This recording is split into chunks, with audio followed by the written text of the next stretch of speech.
existen muchas leyes en la actualidad que van en contra de lo que Jesucristo enseña y del Evangelio.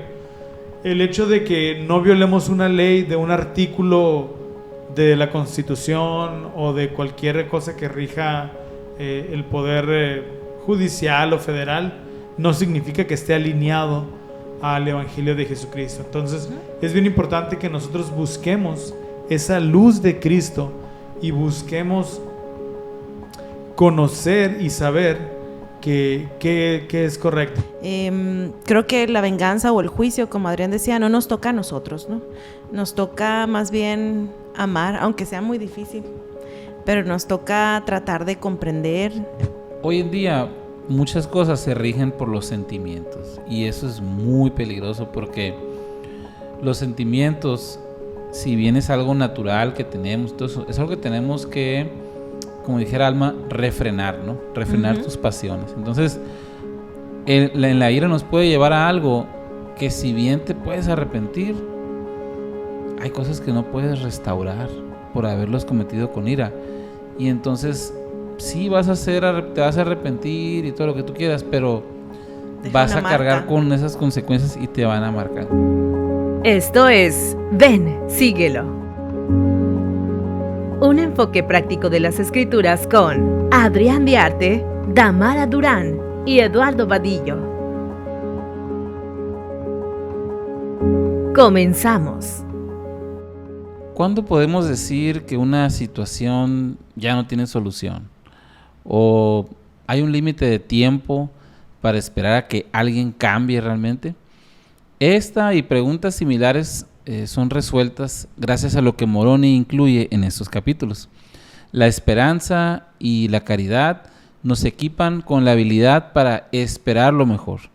No porque seamos unos optimistas empedernidos, sino porque Dios tiene el poder de hacer cualquier cosa posible. Porque como dice la canción, con Dios nada imposible. Bienvenidos al episodio 50. Ya son las bodas de plata de los episodios.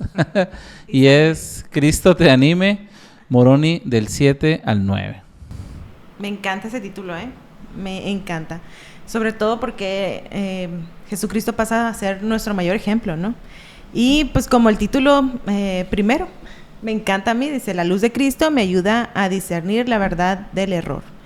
Y pues desde los inicios de esta tierra, pues conocemos que hay maldad y también hay mucho bien también aquí en la tierra. Y habemos muchas personas que conocemos de la iglesia o seguimos a Cristo o nos sentimos cristianos, pero realmente, ¿cómo saber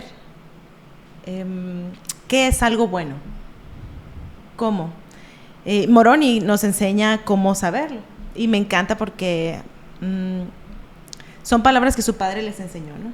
Y para mí es la clara respuesta de que los padres son importantes para enseñar a sus hijos a saber distinguir qué es lo bueno de lo malo.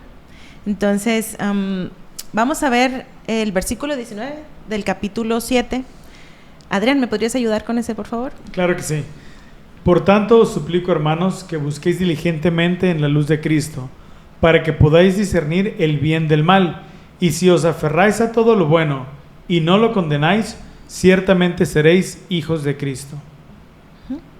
Y dice el 20, y ahora bien, hermanos míos, ¿cómo es posible que os aferráis a todo lo bueno?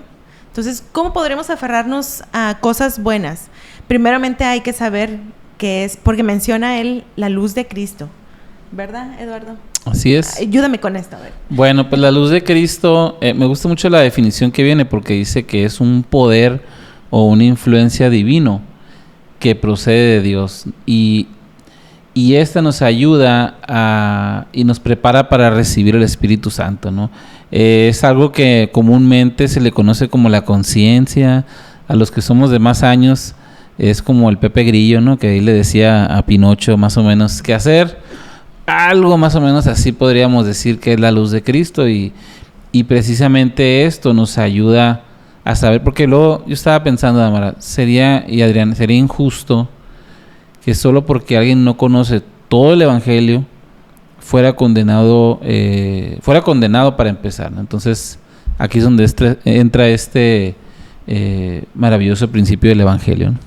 Algo que a mí me gusta de la luz de Cristo es que nos permite buscar una fuente superior para poder diferenciar lo que es correcto y lo que no. Normalmente nosotros empezamos a aprender lo que es bueno y lo que es malo desde que nacemos, que nuestros papás nos dicen, no te subas ahí, o bájate de donde estás, o no contestes así, o mejor contesta de esta manera. Pero conforme vamos avanzando en la vida, también vamos tomando decisiones un poquito más complejas. Y si solamente tomamos como ejemplo los paradigmas que nos marca nuestra sociedad o la ley como tal, la ley legislada en ese momento, o nuestra propia mente o concupiscencia, entonces esas decisiones no necesariamente van a estar alineadas a lo que Dios quiere que hagamos. Existen muchas leyes en la actualidad que van en contra de lo que Jesucristo enseña y del Evangelio. El hecho de que no violemos una ley de un artículo de la Constitución o de cualquier cosa que rija el poder judicial o federal no significa que esté alineado al Evangelio de Jesucristo. Entonces, es bien importante que nosotros busquemos esa luz de Cristo y busquemos conocer y saber qué es correcto. Y bueno, la luz de Cristo y el Espíritu Santo son cosas diferentes, ¿no? Parecidas, pero... Ajá. Así es. De hecho, hace poco me tocó hablar sobre el Espíritu Santo. Creo que fue en un bautismo. Y hablábamos sobre la luz de Cristo, que si mal no recuerdo, en la guía para el estudio de las Escrituras menciona que es algo con el que nacemos y venimos a esta tierra, ¿no? Entonces las personas llegan a tener bondad en sus corazones por esta luz de Cristo que viene a ellos, que les permite reconocer o sentir el Espíritu que llega de vez en cuando a ellos, para así poder saber o afirmar lo que es verdadero, ¿no? Y ahí, también entra algo bien interesante, porque hay personas que dicen que la bondad o los actos buenos vienen porque vivimos en una sociedad. Entonces, bueno, como vives en una sociedad, pues estás acostumbrado a que esto es bueno, esto es malo. Pero la realidad es que no. La luz de Cristo es la que nos, como dices tú, desde que nacemos, nos da esa brújula interior, ¿no? Así es. Me llama mucho la atención porque muchas veces, si tú vas a cualquier congregación cristiana donde están hablando de Dios, donde están realmente con buenos sentimientos, tratando de adorar a Dios, tú puedes sentir algo especial y ellos también sienten algo especial que es bueno. Y el sentimiento que experimentan en estas reuniones es una luz de Cristo, probablemente en su máximo esplendor, porque estás hablando de cosas buenas, verdaderas, y estás adorando a un Dios. Sin embargo, como miembros de la iglesia, la luz de Cristo, a mi manera de ver, queda reemplazada cuando recibimos el don del Espíritu Santo, que es una luz más poderosa al momento de hacer convenios con Dios. Algo que te permite ver más conscientemente o distinguir entre lo bueno y lo malo. Por eso Mormón, su padre, por medio de esta epístola que le dejó, me encanta lo que le enseña a él en el versículo 12 de cómo distinguir entre o saber qué es bueno o qué es malo, ¿no? Eduardo, sí, por favor. Dice, por consiguiente, todo lo que es bueno viene de Dios, y lo que es malo viene del diablo, porque el diablo es enemigo de Dios y lucha contra él continuamente, e invita e induce a pecar y a hacer lo que es malo sin cesar. Y el 13, Adrián, ¿me ayudas? Claro que sí. Mas he aquí, lo que es de Dios invita a hacer lo bueno continuamente, de manera que todo aquello que invita e induce a hacer lo bueno y a amar a Dios y a servirle es inspirado por Dios. Entonces podemos conocer si algo es bueno o malo por medio de los frutos que da, tal vez, y saber que si es bueno viene de Dios y si es malo pues no viene de Dios, ¿verdad? Viene del diablo. Pero ahora, en este mundo en el que vivimos, ¿cómo podemos distinguir lo bueno cuando lo malo lo disfraza, lo malo? Sí, por ejemplo, se me ocurre a mí, la importancia del amor. ¿Okay? El amor es algo bueno, pero nosotros creemos, según nuestra doctrina, que el matrimonio es ordenado por Dios entre hombre y mujer. Y entonces cuando es algo diferente a eso, lo disfrazan de amor y de tolerancia. ¿Okay? Entonces, yo creo que una de las maneras en las que podemos darnos cuenta si los principios que rigen esa conducta realmente van alineados más allá de los que te presentan como base.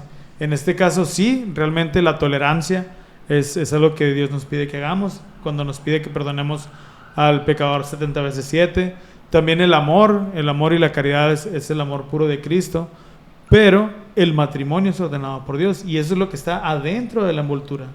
Y así como esto, hay muchas otras cosas que podemos ir quitando capas y ver lo que dice Mormón en la epístola: todo lo que induce a hacer lo bueno continuamente.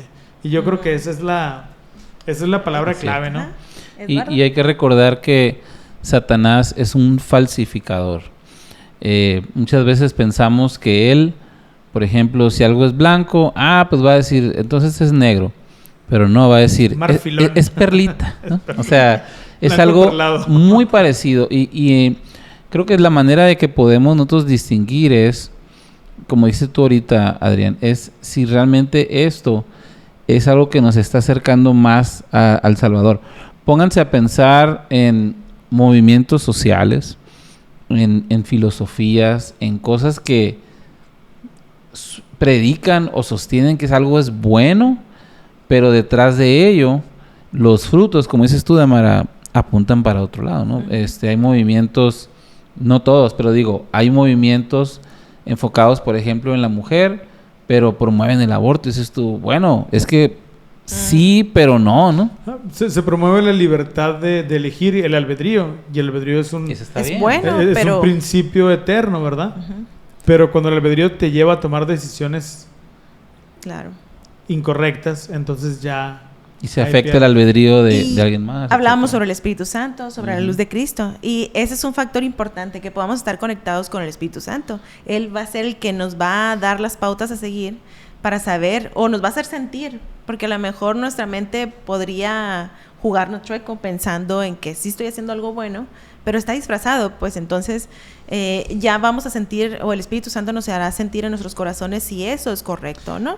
Y algo que se me hace muy curioso es que el libro de Mormón está escrito para nuestros días, pero específicamente estos capítulos o estas epístolas y posteriormente las palabras finales de Moroni, yo siento que están dirigidas a todas aquellas personas que aún no son miembros de la iglesia, porque evidentemente si estuviéramos hablando a un público objetivo, miembros de la iglesia, Mormón estuviera hablando del Espíritu Santo y no estuviera hablando de la luz de Cristo.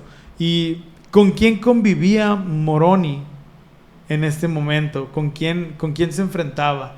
Entonces no podía hablarle del Espíritu Santo porque, pues según lo que entiendo de los escritos, él era el último miembro de la iglesia, probablemente la última persona que tenía el Espíritu Santo también. Entonces de alguna manera siento que Mormón, su papá, le está tratando de enseñar cómo convivir con esas personas y con quién podría tal vez allegarse para no encontrar en esta soledad que vimos que tenía, ¿no?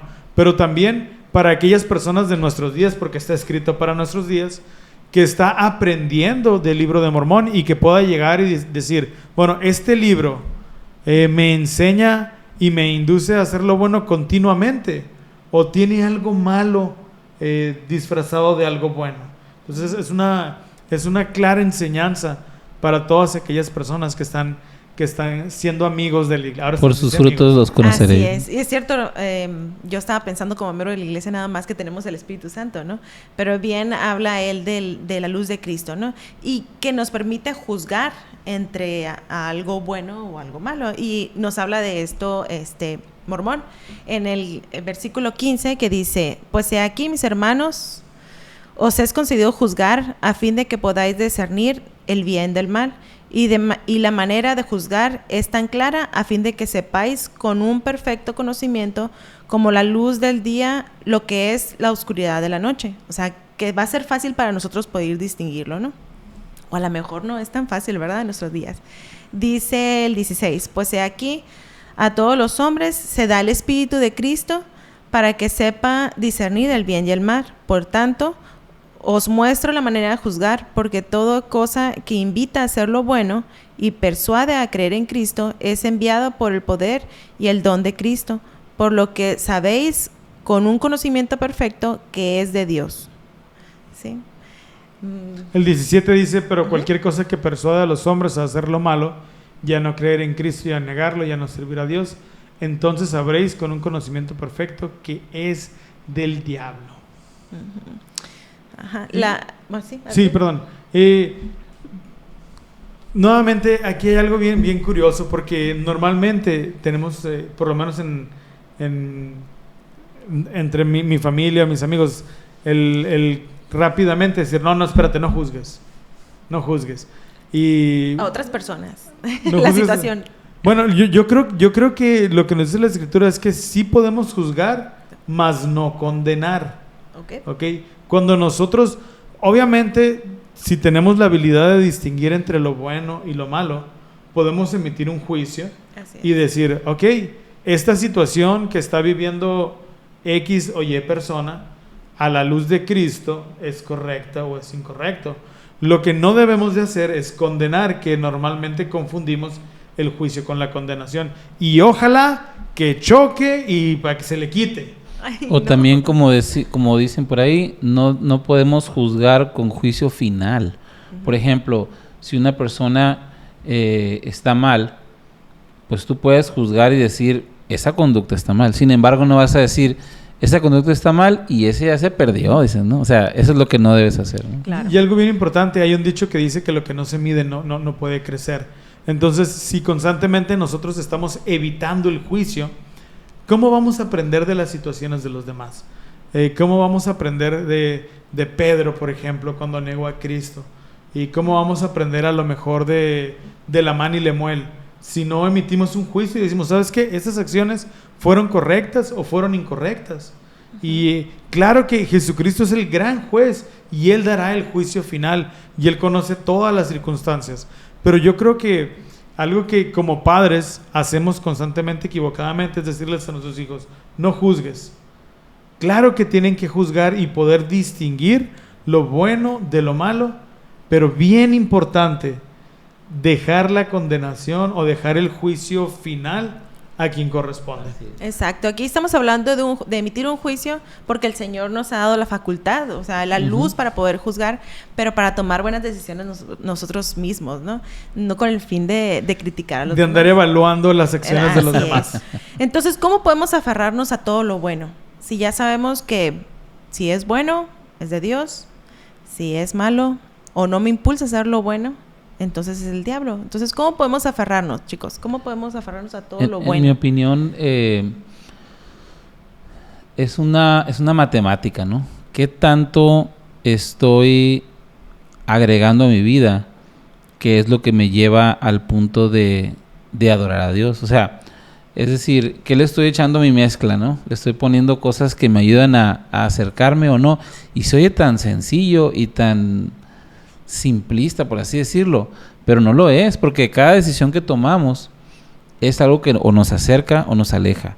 Y a veces llegamos a subestimar como dice, la facilidad de la senda, ¿no? Pero realmente es como lo que dijo Elder Eyring, por cada hora que tú le agregas de enseñar a tus hijos el Evangelio, hay cuántas horas en las que son atacados con lo negativo, ¿no? Con lo malo.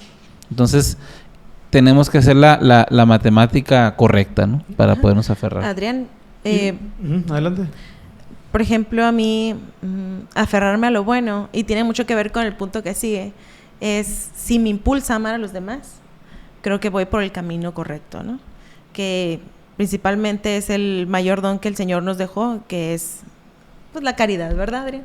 Claro, y bueno, es bien importante que evaluemos realmente las cosas, porque estamos aprendiendo que la envoltura no nos determina si el chocolate está bueno, ¿verdad? Porque el amar, demasiadas cosas se envuelven con el pretexto del amor, ¿ok? El amor a uno mismo, el amor a... bueno, entonces tenemos que enfocarnos en el amor que proviene de Dios. Y precisamente esa es la caridad, el amor puro de Cristo. Si al final del día esta envoltura de este principio es amor, pero no nos lleva a Cristo, entonces es una mentira de Satanás. ¿Okay? Para resumir ahorita el punto anterior. Y para poder tener amor a Cristo, lo primero que tenemos que tener es fe. La fe es un principio, es una palabra de 2 letras, dice mi sobrino. Pero la fe es el primer principio del Evangelio por muchas razones. Entre ellas porque esto enciende la maquinaria que nos va a llevar de regreso a la presencia de nuestro Padre Celestial.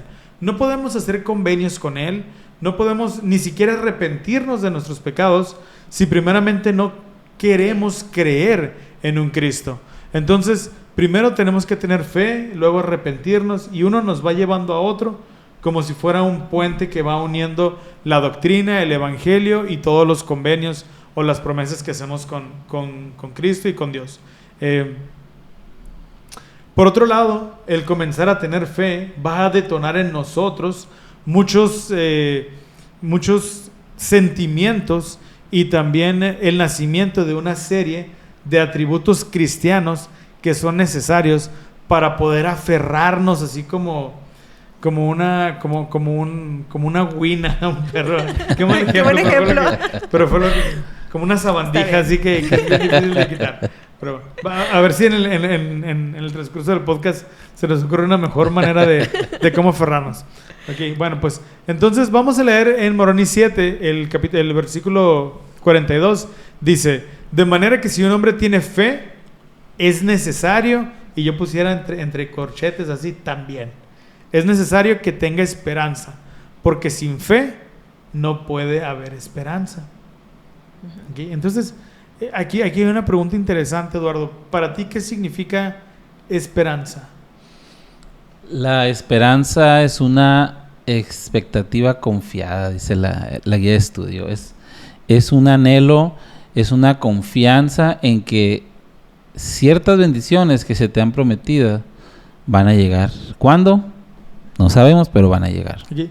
Entonces, si la fe no es tener un conocimiento perfecto de las cosas, pero es creer en eso. Pero es que es el deseo de creer. Ese deseo de creer nos permite tener entonces la esperanza. O sea, algo más grande. Sí. De que se van a cumplir las promesas de Dios, ¿ok? De manera que si un hombre tiene fe, es necesario que tenga esperanza también.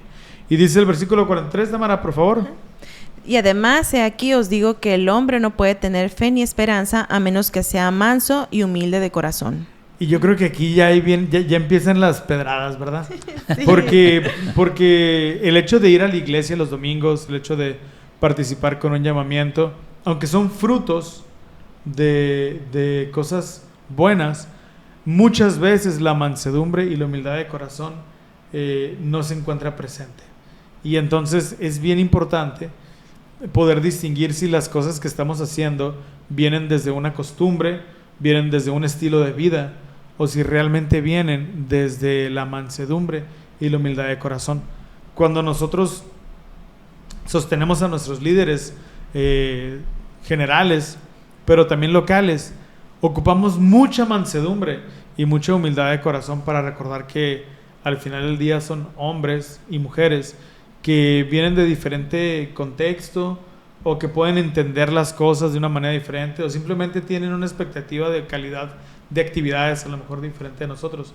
Pero tenemos que ser humildes de corazón para poder saber que es el momento de esa persona de dirigirnos y tratar de aprender algo. Entonces, y también ahí, Adrián, por ejemplo, cuando dice, tú no puedes tener fe ni esperanza a menos que seas manso, que es ser manso, y dice, parte de la definición es alguien que está dispuesto a someterse a lo que el Padre le mande. Entonces, si yo tengo esa disposición, claro que voy a tener esperanza, porque aun cuando no vea en este momento la bendición que yo quiero, el milagro que necesito, no importa, porque como yo tengo esa voluntad, desarrollo esa fe y esa esperanza, ¿no? O simplemente ahora, en estos últimos años, ha habido cambios administrativos, más no doctrinales, ¿verdad? Pero sí administrativos, que podríamos nosotros llegar a pensar que era mejor antes.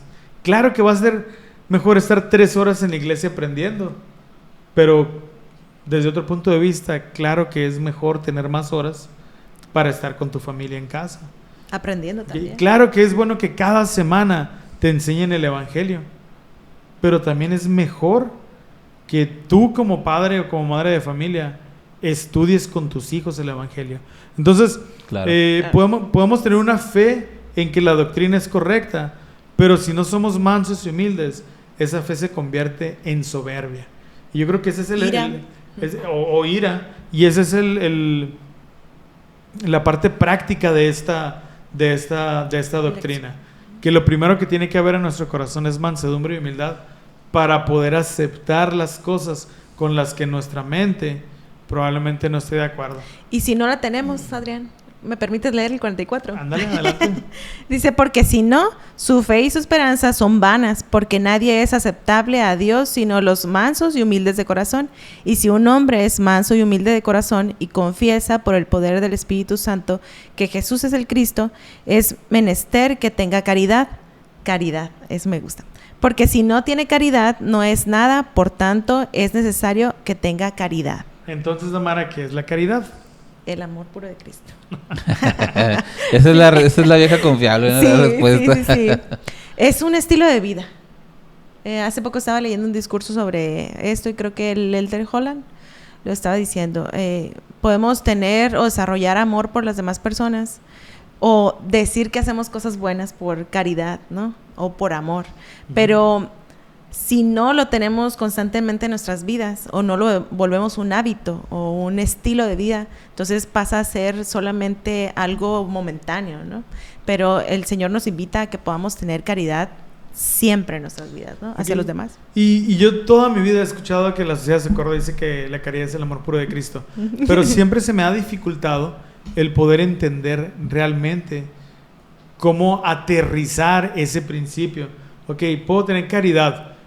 Y cuando hablamos de gente caritativa, nos imaginamos a personas, o me imagino, a personas llevando despensas a lugares marginados. O un cheque gigante y se dona caridad a tal lugar, ¿no? Exactamente. Es cierto. Y me gusta mucho la definición de caridad que dice que es el amor que Cristo tiene por los hijos de los hombres y el que estos deberían tenerse mutuamente. Estoy amando yo a mi prójimo, a mi vecino, a mi amigo, a mi esposa, a mis hijos, de la manera en que Cristo los ama. O como Él los ve, ¿no? Entonces tengo caridad. Y entonces, nuevamente, yo creo que muy pocas veces calificamos, ojalá que cada vez más continuamente, a realmente tener una caridad que es el amor puro de Cristo. ¿Cómo lo aterrizamos? Bueno, soy caritativo. Me estoy comportando como Cristo se comportaría ante tal situación o ante tal evento. Por ejemplo, si mi esposa se quiere divorciar de mí, si mi hijo reniega de mi nombre, si mi jefe me está corriendo, muchas veces en esas circunstancias tenemos una actitud defensiva, una actitud negativa, inclusive comenzamos a sacar defectos de las personas. Pero ¿cómo se comportaría Cristo ante esa situación? Entonces, si nosotros realmente queremos vivir el amor puro de Cristo, y no estoy diciendo que sea fácil, ni estoy diciendo que yo lo haga siempre, pero casi siempre, un 93%. Un esfuerzo, digamos. Pero esa es la doctrina. Y eso es aterrizar lo que es la caridad. A ver, pues si me aman es fácil amar. Si alguien se porta bien conmigo, es fácil también corresponderles. O en momentos donde me siento muy feliz, es muy fácil tener caridad. Pero cuando estamos en momentos de tribulación, creo que ahí no es tan fácil ser amorosos, ¿no? Y te fuiste muy lejos, Adrián, pero cuando se me atraviesa alguien en la calle, qué tan amoroso soy con aquella persona que se me atravesó en la calle, ¿no? Entonces, debemos evaluar cada momento de nuestras vidas si estamos realmente siendo O amorosos. más aún, cuando yo me meto a alguien y Híjala, después sí. me echan bronca y le respondo todavía, ¿no? Ay. Bueno, para ponerlo en términos más prácticos y tangibles, podemos apoyarnos en la declaración del elder Marvin J. Ashton, que dice: quizás adquiramos la mayor caridad al ser amables los unos con los otros, al no juzgar ni adjudicar categorías a los demás, no encasillarlos, al limitar nuestras malas opiniones de otras personas. La caridad es aceptar las diferencias, debilidades y faltas de los demás. Es tener paciencia con alguien que nos ha fallado a la torre. Es resistir el impulso de sentirnos ofendidos cuando alguien no hace las cosas de la manera en que nos hubiera gustado. Entre paréntesis, nuestros líderes o nuestros familiares.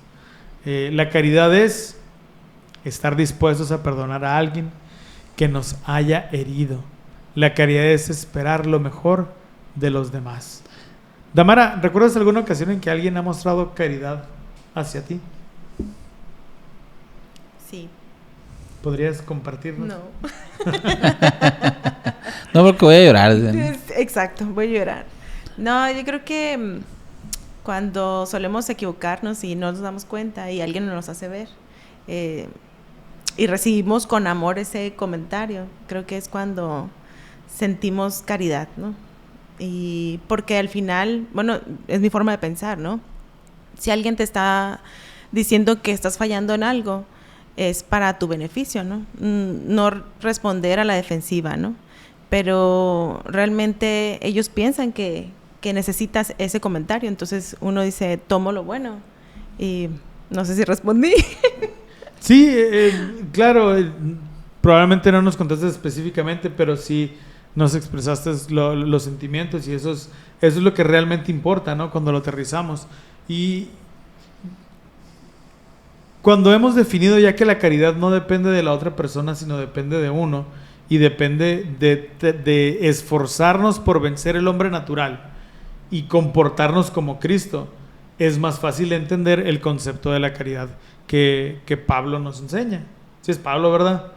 Donde dice que la caridad es sufrida, es benigna, no tiene envidia, no se envanece, no busca lo suyo, no se irrita fácilmente, no piensa mal, no se regocija en la iniquidad, sino se regocija de la verdad. Todo lo sufre, todo lo cree, todo lo soporta, todo lo espera. Entonces, tiene más sentido, porque entonces por un lado está ser caritativos como Cristo, es decir, amar a los otros como Cristo, y en el otro extremo está Adrián y su hombre natural, y digo Adrián por decir Naturalísimo. naturalismo. Entonces, No es cierto. ¿cómo puedo juntar o empatar estos dos extremos? Bueno, siendo sufrido, no pensando mal. Exacto. Y me encanta el versículo 46 que dice: si no tienes caridad, no eres nada. Puedes ser talentoso, puedes hablar muy bonito en público, puedes Estar activo. puedes ser un influencer hablando de cosas positivas, pero si no amas a los demás como Cristo los amaría, y si no tratas a los demás como Cristo los trataría, todo lo demás pues son moños o son envolturas que cuando los quitas, lo único que para lo que sirve es para desecharlos. Bueno, mi abuelita Cierto. guardaba las envolturas, ¿verdad? Pero Mi esposa para también. reusarlas. Pero fíjate que a mí me gusta mucho esto que dices, porque este ejemplo que nos da el elder Ashton es como algo, lo que nos gusta en este podcast, algo práctico. Y es Sí. una métrica muy fácil de evaluar en nosotros mismos y decir, bueno, ¿cómo actúo cuando en mi casa alguien falla? Porque hay que recordar que una cosa es lo que hacemos en la iglesia, en el trabajo, pero lo primero es la casa. Ujú. Porque ningún éxito En la compensa el fracaso fracaso en del el hogar. hogar. Ningún éxito en la vida compensa el fracaso en el hogar. Ajá, muy bien. Eso.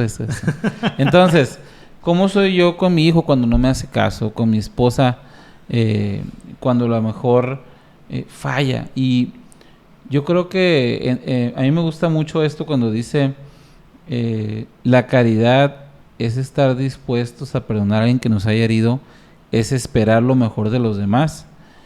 Híjole, yo siento que en el caso de nuestra pareja, ellos saben perfectamente cómo somos. Ellos saben qué errores tenemos, saben qué debilidades. Y como decía un autor, Chesterton, y aún así, dice, ¿no? Y aún así está contigo. Entonces, creo que debe ser debemos ser agradecidos con nuestra pareja porque nos muestran caridad. A veces no nos damos cuenta porque estamos tan acostumbrados al trato, pero realmente hay ahí. Y yo creo que hay muchas ocasiones en las que las personas nos muestran caridad y es más fácil reconocer eso que cuando tú lo hiciste, ¿no? Tú a veces ni lo cuentas ni lo ves. Pero cómo realmente los corazones sanan cuando se muestra caridad. Híjole, a veces yo he estado en situaciones que ya estoy así esperando el regaño, esperando algo y que la persona me diga, pues está bien, ni modo, o sea, a la próxima lo hacemos mejor. Sientes un alivio. Y entonces tú quieres hacer eso con las personas que a lo mejor te toca liderar o simplemente convivir. Más. Entonces es un bálsamo para las personas la caridad y necesitamos mucha caridad hoy en día. Por eso dice el versículo 46 que la caridad es el mayor que cualquier otra cosa, ¿no? Y dice, pero la caridad es el amor puro de Cristo y permanece para siempre. ¿De qué manera permanece para siempre? El día de hoy en la iglesia estuvo en el barrio una hermana que yo amo mucho, que es una hermana que tiene 88 años. Y esta hermana, cuando mis papás se bautizaron, fue mi maestra de la primaria. Y entonces ella cada vez que me ve, recuerda cuando yo entraba a las clases y salía corriendo. Y entonces pues mis papás estaban en el sacerdocio, en la ciudad de Socorro, y ella salía a corretearme.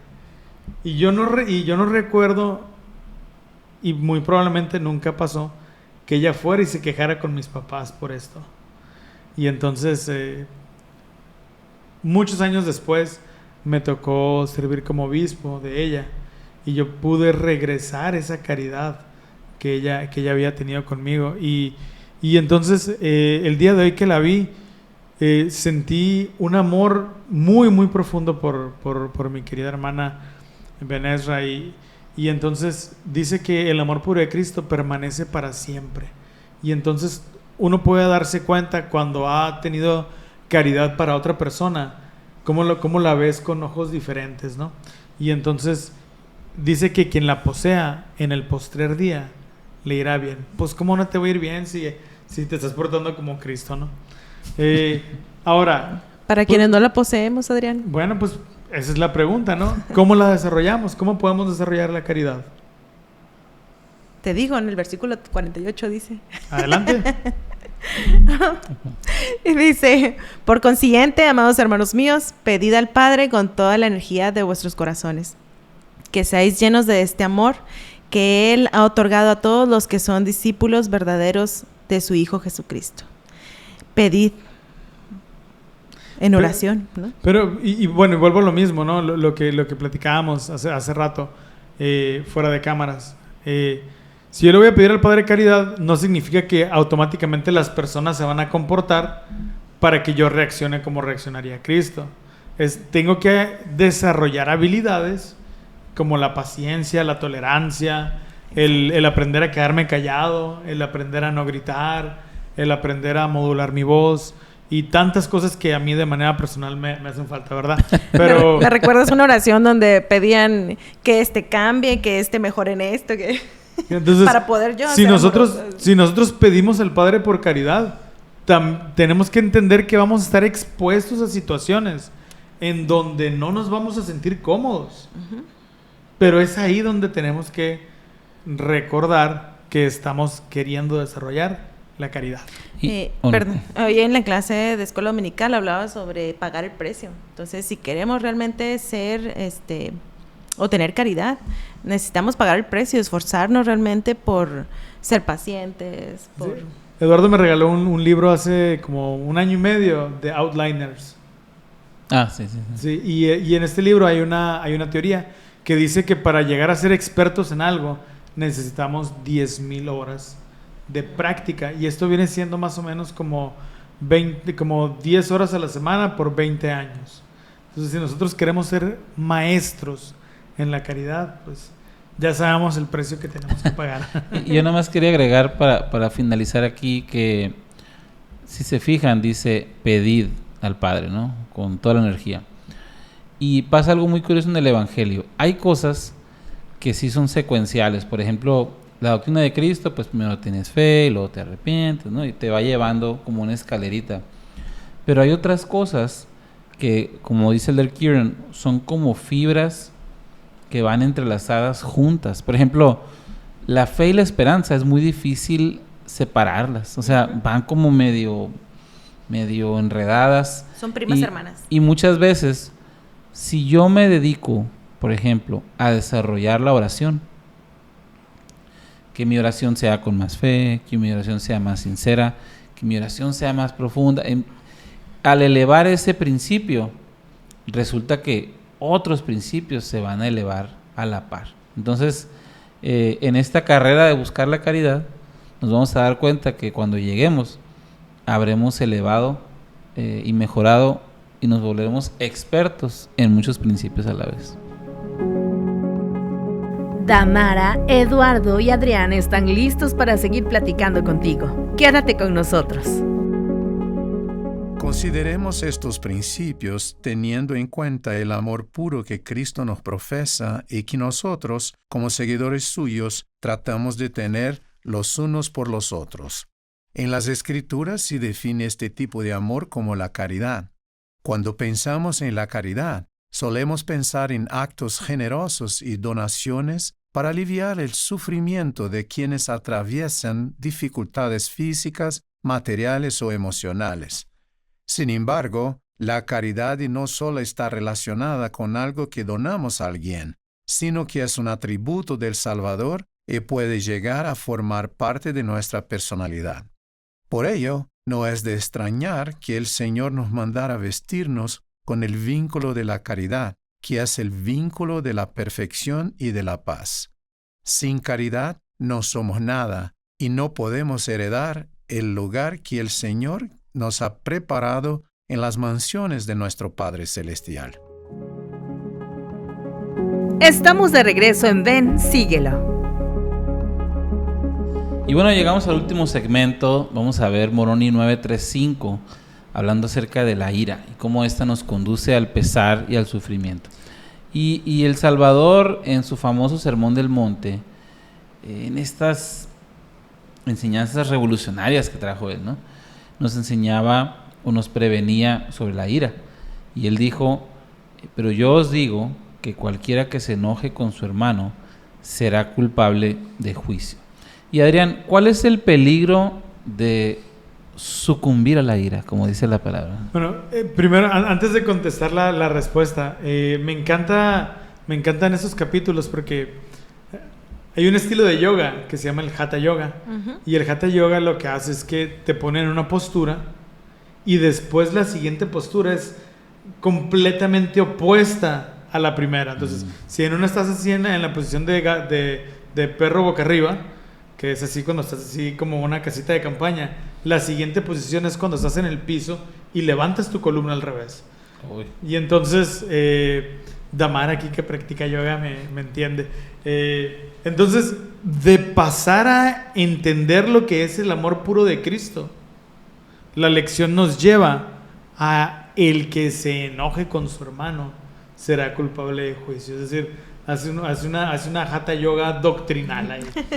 ¿Okay? Y ahora sí, el problema de sucumbir a la ira es que para mí la ira es una droga que altera tu comportamiento normal. Y esa es una de las, por ejemplo, esa es una de las razones por las que yo creo de la importancia de la palabra de sabiduría, porque al adquirir esas sustancias, tú te comportas de maneras en las que no te comportarías normalmente y pierdes la influencia del Espíritu Santo. Y limitas tu albedrío. Y limitas tu albedrío. Entonces, para mí la ira tiene un efecto similar al del alcohol o al de alguna droga, porque una vez que le das rienda suelta a la ira, comienzas con comportamientos que no entiendes o no dimensionas hasta que ya ves la consecuencia. Las personas, los matrimonios abusivos, en donde el esposo o la esposa se molestan por algo y le dan rienda suelta a este enojo y terminan maltratando físicamente al cónyuge, y entonces hasta que lo ven tirado en el piso con el ojo morado, despiertan de ese trance, así, ¿no? de ese sucumbir de la ira. Y entonces, ¿por qué? Porque, como te digo, en mi muy particular perspectiva, es una droga que te va, que ataca tu cerebro y te va quitando la visión, te va quitando el amor y te transforma en alguien que no eres. Muy bien. Sí, algo he aprendido, Eduardo, en lo que hemos estudiado el libro Mormón, es que todo aquel que tiene ira es destruido, o el pueblo es destruido, ¿no? Y no es decepción con lo que está platicando Mormón en las epístolas que le mandaba a su hijo. El pueblo tenía ira y se destruían prácticamente entre ellos, ¿no? Eso Muy es lo bien. De hecho, en el versículo 3 habla de eso y dice: temo que los lamanitas destruyan a los de este pueblo porque no se arrepienten, y Satanás de continuo los está provocando a la ira unos contra otros. Más adelante dice que tan grande es su ira que siempre están sedientos de sangre y de venganza. Y lo contrastamos, ahora yo voy a hacer el, ¿cómo se llama? Catarayoga, ¿cómo? Yoga Hatha. Hatha. Yoga Hatha. Suena como Hadouken, así, ¿no? De Street Fighter. Bueno, lo voy a cambiar. Villaza. ¿Qué es la enseñanza que nos da el presidente Nelson en estas últimas conferencias? Ser pacificadores, ¿no? Todo lo contrario. Ahora, algo que me llama mucho la atención, dice, y lo repiten, dice: y si perecen, será como los jareditas, por motivo de la obstinación de sus corazones en buscar sangre y venganza. Entonces ya va 2 veces que dice lo mismo, sangre y venganza. ¿Por qué es que nosotros no debemos de buscar la venganza? Si en cierto principio es justo. Creo que es darle rienda suelta a esto que es la ira, ¿no? Ya que una vez estoy buscando sangre y venganza, es que dejé en mi corazón fluir la ira, ¿no? Y bueno, el versículo 5 dice: porque es tan grande su ira que me parece que no temen la muerte, y han perdido su amor el uno para con el otro, y siempre están sedientos de sangre y de venganza. Entonces, como decía Adrián ahorita, como la droga, ¿no? No temían hasta la muerte con tal de herir a la otra persona. Entonces, eso es demasiado, dejar fluir esto que es la ira en sus corazones, ¿no? Para mí me parecería imposible, pero llegaría a pasar en algún momento, siendo personas que vivimos en un mundo lleno de pruebas. Claro que me puede llegar a suceder perder la cabeza. Espero que nunca. Bueno, y yo creo que nuevamente aquí estamos utilizando las palabras, pero en realidad ellos no juzgaban, ellos condenaban. Uh-huh. Porque el juicio, cuando tú estás en las películas americanas, cuando estás en un juicio, el jurado determina si está bien o está mal, y entonces ese es el juicio. Pero el juez condena, y entonces ya el jurado no tiene nada que ver, ellos nada más dicen si está bien o está mal. Pero el juez dice: voy a imponerte tantos años de cárcel y entonces te da la condena correcta. Entonces, si tú permites que la ira esté en tu vida, nublas el juicio y condenas de una manera incorrecta, ¿no?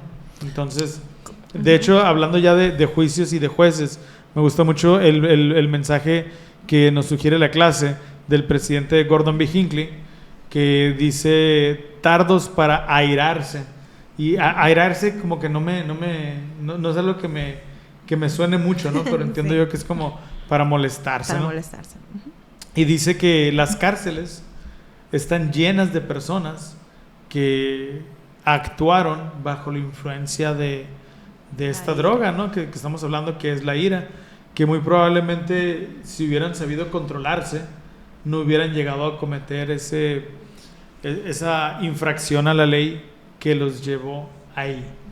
Y yo creo que también hoy en día muchas cosas se rigen por los sentimientos, y eso es muy peligroso porque los sentimientos, si bien es algo natural que tenemos, entonces es algo que tenemos que, como dijera Alma, refrenar, ¿no? Refrenar tus pasiones. Entonces, en la ira nos puede llevar a algo que, si bien te puedes arrepentir, hay cosas que no puedes restaurar por haberlos cometido con ira.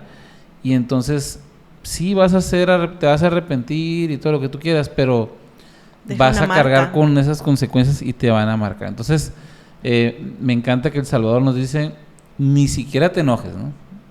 Y si te enojas, qué bueno que vas al templo, pero primero, reconcíliate con tu hermano. El mismo discurso de Gordon B. Hinckley dice, nos recuerda un versículo de Eclesiastés que dice: no te apresures en tu espíritu a enojarte, porque el enojo reposa en el seno de los necios. Entonces, qué interesante el hecho de que tenemos que, dice, no te apresures. Claro que van a venir sentimientos, claro que existe esa incomodidad, esa molestia, cuando las cosas no suceden como pensamos. Es parte muchas veces de nuestra naturaleza de ser perfeccionistas. Pero la manera en que reaccionamos ante los demás, aquí Eclesiastés nos está diciendo, no te apresures, ten calma, ¿no? Y yo creo que por más que busque a alguien de hacernos algún mal y responder con ira o venganza, que es lo que preguntabas, creo que la venganza o el juicio, como Adrián decía, no nos toca a nosotros, ¿no? Nos toca más bien amar, aunque sea muy difícil, pero nos toca tratar de comprender. Hace poco una psicóloga hablaba que detrás de un mal humor de una persona o una depresión hay una historia difícil, ¿no? Hay una herida, hay una herida, y entonces normalmente nosotros no pensamos en un detrás, ¿no? Y actuamos a veces con ira, pero debemos de procurar que nuestra caridad se asome primero, ¿no? Pero procurar. Por eso tenemos que esforzarnos mucho y orar, ¿verdad? Para que eso suceda. La venganza es mía, dice el Señor. Pues bueno, muchísimas gracias por acompañarnos en este episodio número 50. La verdad que yo creo que esta ha sido una experiencia increíble para todos, el estar en este podcast, el poder mejorar incluso nuestro estudio personal. Para mí ha sido una bendición, y también para mi casa, porque todos hemos salido bendecidos por ello, ¿no? Si llegaron hasta aquí, los invitamos a que puedan comentarnos por qué es importante que vivamos la caridad en nuestras vidas, y si nos pueden ayudar poniendo un emoji. ¿Qué les parece si ponen el emoji de la carita enojada? Ok. Porque ya hemos pedido un corazón. Sí. Vamos a ser positivos. Un corazón. Un corazón que refleje el amor de Cristo, ¿ok? Y pues muchísimas gracias por habernos acompañado, y nos vemos la siguiente semana. Esto fue Ven, síguelo. Un enfoque práctico de las Escrituras con Eduardo Vadillo, Damara Durán y Adrián Diarte. Hasta la próxima.